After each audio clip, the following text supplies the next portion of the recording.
एक गांव में एक साधु रहा करता था। वह जब भी नाचता था तभी बारिश होती थी। इसलिए गांव के लोगों को जब भी बारिश की ज़रूरत होती तभी वे लोग उस साधु के पास जाते और उनसे अनुरोध करते कि वे नाचें, और जब वे नाचने लगते तो बारिश ज़रूर होती थी। कुछ दिनों बाद 4 लड़के शहर से गांव में घूमने आए।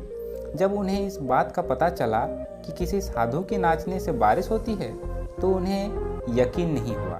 शहरी पढ़ाई लिखाई के घमंड में उन्होंने गांव वालों को चुनौती दे दी कि अगर हम भी नाचेंगे तो बारिश होगी, और अगर हमारे नाचने से बारिश नहीं हुई तो साधु के नाचने से भी बारिश नहीं होगी। अगले दिन सुबह सुबह गांव वाले उन चारों लड़कों को लेकर साधु के कुटिया के पास पहुंचे। गांव वालों ने साधु को सारी बात बताई। फिर उन लड़कों ने नाचना शुरू किया। पहले लड़के ने नाचना शुरू किया। आधा घंटा बीत गया। फिर पहला लड़का थक कर बैठ गया, पर बादल नहीं दिखे। कुछ देर बाद दूसरे लड़के ने नाचना शुरू किया और 1 घंटा बीत गया। वह भी थक कर बैठ गया। बाकी दोनों लड़के ने भी ऐसा ही किया, पर बारिश नहीं हुई। अब साधु की बारी थी। उसने नाचना शुरू किया। 1 घंटा बीत गया, पर बारिश नहीं हुई। साधु फिर भी नहीं रुका। वो नाचता ही रहा। नाचते नाचते 2 घंटा बीत गए, पर बारिश नहीं हुई। 5 घंटे बीत गए, पर बारिश नहीं हुई। लेकिन साधु तो रुकने का नाम ही नहीं ले रहा था। धीरे धीरे शाम ढलने लगी।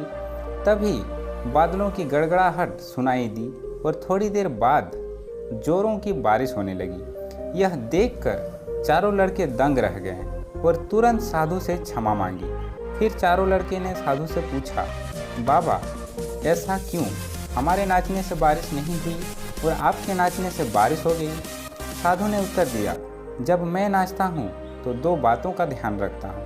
पहली बात तो मैं यह सोचता हूँ कि अगर मैं नाचूंगा तो बारिश को होना ही पड़ेगा, और दूसरी बात यह कि मैं तब तक नाचूंगा जब तक कि बारिश ना हो जाए। सफलता पाने में भी यही गुण विद्यमान होता है। वे जिस काम को भी करते हैं उसमें उन्हें सफल होने का पूरा भरोसा होता है, और वे तब तक उस काम को करते हैं जब तक कि उस काम को सफल ना हो जाए। इसलिए अगर हमें सफलता हासिल करनी है तो इस साधु की तरह ही अपने लक्ष्य को प्राप्त करना है। धन्यवाद।